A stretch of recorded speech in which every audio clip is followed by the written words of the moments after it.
বন্ধুরা, এই দেখতে পাচ্ছেন আমার বাগানের আম গাছের আমের গুটিগুলো মার্বেলের আকার নিয়েছে। তো আমাদেরকে এখন সঠিকভাবে পরিচর্যা করতে হবে। তো কিভাবে সঠিকভাবে পরিচর্যা করব শেষ পর্যন্ত দেখে নিন, তাহলে বুঝতে পারবেন। স্কিপ করলে কিছুই বুঝতে পারবেন না বন্ধুরা।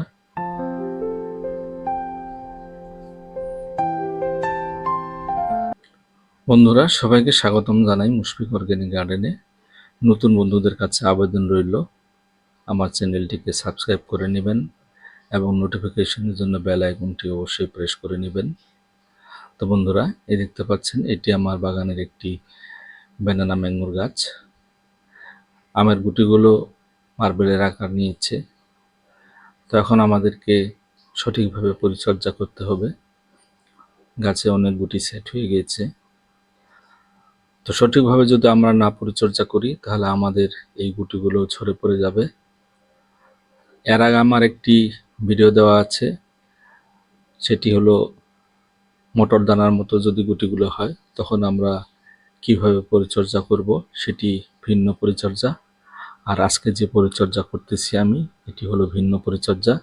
এটি মার্বেলের আকারের মতো হয়ে গেছে গুটিগুলো আমের। তো বন্ধুরা, আমরা কিভাবে পরিচর্যা করব? তো প্রথমে আমাদের মার্বেলের আকার নিলে কিছু সার প্রয়োগ করতে হবে গাছের গোড়ায়। তো কি সার প্রয়োগ করব সে আমি আপনাদেরকে দেখিয়ে দেব। এবং আমাদের এই গাছের মধ্যে, আম গাছের মধ্যে দুইটি রোগের আক্রমণ হয়। সেটি হলো, একটি হলো অ্যানথ্রাকনোস, সেটি একটি ছত্রাক রোগ। আরেকটি হলো ম্যাঙ্গো হপার বা যাকে আমরা চূষক পোকা বলি। এই দুটি আক্রমণ হওয়ার ফলে আমাদের গুটিগুলো ঝরে পড়ে যায়। আর এগুলো সাধারণত আমাদের গুটির বোটা যে আছে সেই বোটার মধ্যে আক্রমণ করার ফলে আমাদের গুটিগুলো ঝরে পড়ে যায়। তো আমাদের গুটিগুলো যাতে ঝরে না পড়ে, তো সেই জন্য আমাদেরকে পরিচর্যা করতে হবে। তো কীভাবে পরিচর্যা করব তা নিয়ে আজকে আমি এই ভিডিওটি বানাতেছি এবং আপনাদের সম্মুখে শেয়ার করতেছি। আশা করি আপনারা সবাই উপকৃত হবেন আমার এই ভিডিও দ্বারা। তো সার প্রয়োগের জন্য আমি প্রথমে আমের গাছের গোড়ার মাটিগুলো খুঁজে নিতেছি। তো এইভাবে আপনারাও খুঁজে নেবেন। যেনাদের গাছ টবে আছে বা গ্রো ব্যাগে আছে, আপনারাও এইভাবে খুঁজে নেবেন। কারণ খুঁজে না নিলে আমাদের সার প্রয়োগ করে লাভ নেই, কারণ সেগুলো ধুয়ে চলে যাবে। তো এইভাবে আপনারাও খুঁজে নেবেন। আমার গাছটি যেহেতু মাটিতে, শিকড়গুলো অনেক দূরে ছড়িয়ে গেছে, সেই জন্য আমি 1.5 ফিট রেডিয়াসে খুঁজে নিতেছি। তো এইভাবে খুঁজে নেওয়ার পর তারপর আমি সার প্রয়োগ করব। দেখতে পাবেন, এই দেখতে পাচ্ছেন আমার অর্গানিক পটাশ সার। এটি আমি আজকে এই গাছের গোড়ার মধ্যে 2 মুঠো দিয়ে দেব। তো এই অর্গানিক পটাশ ছাড়া অন্য কোনো সার প্রয়োগ করা যাবে না এই মুহূর্তে আমাদের গাছের মধ্যে।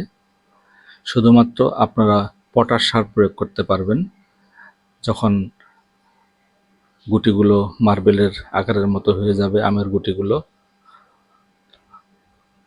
আর নাইট্রোজেন, ফসফেট বা কোনো মাইক্রোনিউট্রিয়েন্টস কোনো কিছুরই দরকার নেই। আপনারা সেগুলো সার প্রয়োগ করবেন না, শুধুমাত্র পটাশ সার প্রয়োগ করবেন।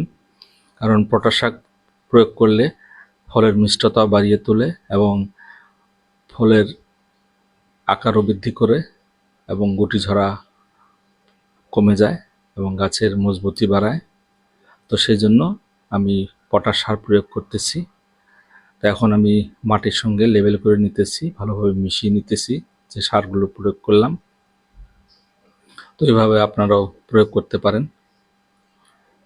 তো তারপর প্রয়োগ করার পর আমি আজকে পর্যাপ্ত পরিমাণে জল প্রয়োগ করব। আমাদের গাছে ওভার ওয়াটারিং করবেন না, কারণ আমের গাছ এমনিতে বেশি জল পছন্দ করে না। ওভার ওয়াটারিং করবেন না। যদি মাটিগুলো উপরে শুকিয়ে যায় তখন আপনারা জল প্রয়োগ করবেন। তো আমি যেহেতু আজকে সার প্রয়োগ করলাম সেই জন্য জল প্রয়োগ করতেছি আজকে পর্যাপ্ত পরিমাণে, যতটুকু দরকার। তো এইভাবে আপনারা জল প্রয়োগ করবেন। তারপর যে এই দেখতে পাচ্ছেন আমার হাতে এটি একটি ম্যানকোজেব গ্রুপের সাব ফাঙ্গিসাইড। তো আপনারা ম্যানকোজেব গ্রুপের বা কার্বেন্ডিজিম গ্রুপের যে কোনো একটি ছত্রাকনাশক নিতে পারেন, নিয়ে প্রয়োগ করতে পারেন। তো এটি আমি নিয়ে নিচ্ছি 2 গ্রাম প্রতি লিটার জলের জন্য। আমি 10 গ্রাম নিয়ে নিব। এখানে আমার 5 লিটার জল আছে। তো আপনারাও এভাবে প্রয়োগ করতে পারবেন। কার্বেন্ডিজিম বা ম্যানকোজেব গ্রুপের যে কোনো একটি ছত্রাকনাশক। আমাদের গাছের মধ্যে যে অ্যানথ্রাকনোজের আক্রমণ হয়, সেই ছত্রাক অ্যানথ্রাকনোজটাকে আর আক্রমণ করতে দিবে না। কারণ এটি যখন আমরা গাছে স্প্রে করে দেব, স্প্রে করার পর আমাদের গাছের মধ্যে একটি লেয়ার বা আস্তরণ বা একটি প্রলেপের সৃষ্টি করবে। ফরার পরে আমাদের গাছে আর আক্রমণ করতে দিবে না। তো এখন আমি ভালোভাবে ঝাঁকিয়ে নিচ্ছি, তারপর আমি আম গাছে স্প্রে করে দেব। তো সম্পূর্ণ আমের গাছের মধ্যে আমের বোটা, আমের গুটি, পাতা সব জায়গার মধ্যে আমরা ভালোভাবে স্প্রে করে দেব।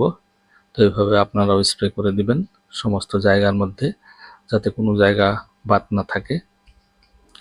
তখন আর আমাদের কোনো ছত্রাকের আক্রমণ হবে না।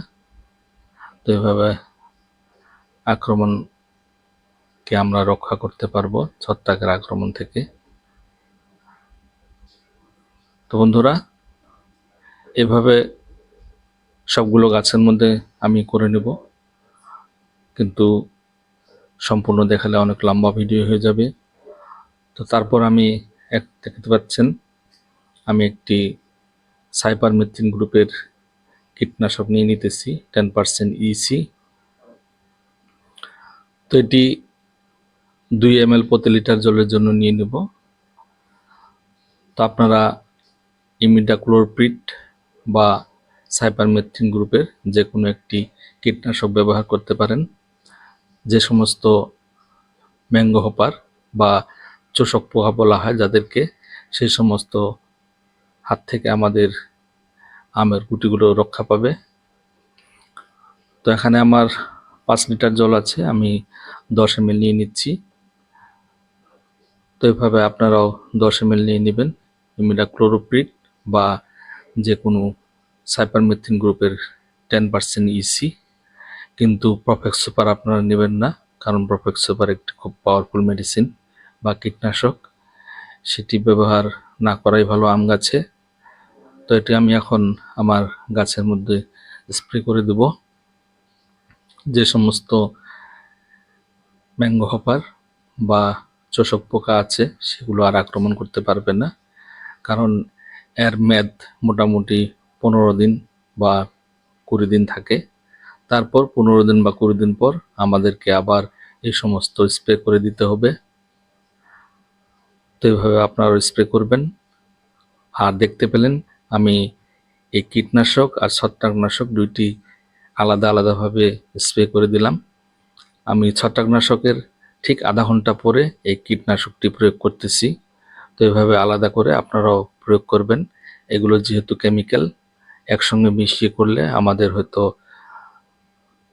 কেমিক্যাল রিঅ্যাকশন হয়ে গাছের ক্ষতি করতে পারে, সেই জন্য আলাদা আলাদাভাবে করতে পারেন আপনারা। তারপর দেখতে পাচ্ছেন আমার হাতে এটি একটি প্লেনোফিক্স। এই প্লেনোফিক্স আপনারা যে সমস্ত গাছ, আম গাছ 3 বছরের উপরে আছে সেই সমস্ত গাছে প্রয়োগ করতে পারেন। যদি করেন তাহলে আপনারা প্রতি লিটার 5 লিটার জলের জন্য 1 ml নিতে পারেন, বা প্রতি লিটার জলের জন্য 2 ফোঁটা। চিন্তা করেন তাহলে কত পাওয়ারফুল মেডিসিন, 5 লিটার জলের জন্য 1 ml। তো সেই জন্য আমি এটি ব্যবহার করব না আমার গাছে, কারণ আমার সবগুলো গাছ 2 বছরের নিচে। তো আমি এটি ব্যবহার করব না। তো আপনাদের গাছ যদি 3 বছরের উপরে থাকে আপনারা এই প্লেনোফিক্স ব্যবহার করতে পারেন। তারপর দেখতে পাচ্ছেন আমার হাতে এটি একটি মিরাকুলান। এটি যদি ব্যবহার করেন সব গাছে ব্যবহার করতে পারবেন। এটি ব্যবহার করলে আপনারা প্রতি লিটার জলের জন্য 1 ml করে ব্যবহার করতে পারেন। এটিও একটি ভালো গ্রোথ রেগুলেটর। এই সমস্ত গ্রোথ রেগুলেটর আমরা ব্যবহার করলে আমাদের গুটি ঝরে পড়া কমে যাবে। তারপর আপনাদেরকে আরেকটি রেগুলেটর দেখিয়ে দিচ্ছি। এটা হলো ইসবিয়ান। এটি একটি অর্গানিক গ্রোথ রেগুলেটর বা বুস্টার বলতে পারেন। ইসবিয়ান এটি ব্যবহার করলে আপনারা 2 ml প্রতি লিটার জলের জন্য নিয়ে ব্যবহার করতে পারেন। তো আমি এটি ব্যবহার করব না, আমি আজকে মিরাকুলান ব্যবহার করব, কারণ এর আগে আমি এই ইসবিয়ান ব্যবহার করেছি। তো এভাবে আপনারাও এই যে কোনো একটি ব্যবহার করতে পারেন। ব্যবহার করে তারপর আমাদের গাছের গুটিগুলো ঝরে পড়া কমে যাবে। তো ইসবিয়ান আমি ব্যবহার না করে আজকে আমি মিরাকুলান ব্যবহার করব। দেখতে পাচ্ছেন বন্ধুরা, এখন আমি মিরাকুলান নিয়ে নিচ্ছি। এখানে আমার 5 লিটার জল আছে, আমি 5 ml নিয়ে নিচ্ছি। 5 ml নিয়ে তারপর আমি জারের মধ্যে মিশিয়ে ভালো করে আমার গাছে স্প্রে করে দেব। দেখতে পাচ্ছেন বন্ধুরা, আমি 5 ml নিয়ে নিতেছি। তো এইভাবে আপনারাও নিয়ে নেবেন। প্রতি লিটার জলের জন্য 1 ml করে নিয়ে তারপর গাছে স্প্রে করবেন। তো বন্ধুরা, এইভাবে আমি যেভাবে পরিচর্যা করলাম, এইভাবে আপনাদের আম গাছগুলো পরিচর্যা করুন।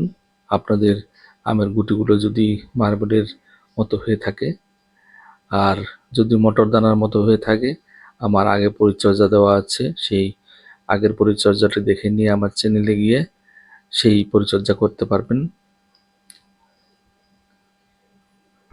তো এখন আমি আমার সম্পূর্ণ গাছের মধ্যে ঠিক আধা ঘন্টা পরে আমি স্প্রে করে দিতেছি। প্রথম আধা ঘন্টা আগে আমি প্রথম স্প্রে করলাম ছত্রাকনাশক, তারপর ঠিক আধা ঘন্টা বা 45 মিনিট পরে আপনারা কীটনাশক প্রয়োগ করুন। তারপর এই বুস্টার বা মিরাকুলান বা গ্রোথ রেগুলেটর প্রয়োগ করুন। এগুলো একসাথে মিশিয়ে প্রয়োগ করবেন না গাছের মধ্যে, গাছের ক্ষতি হতে পারে। সেই জন্য আলাদা আলাদা বা পৃথক পৃথকভাবে আমাদের ব্যবহার করাটাই ভালো। তো বন্ধুরা, আমার ভিডিওটি কেমন লাগলো কমেন্টসের মাধ্যমে আমাকে জানাবেন।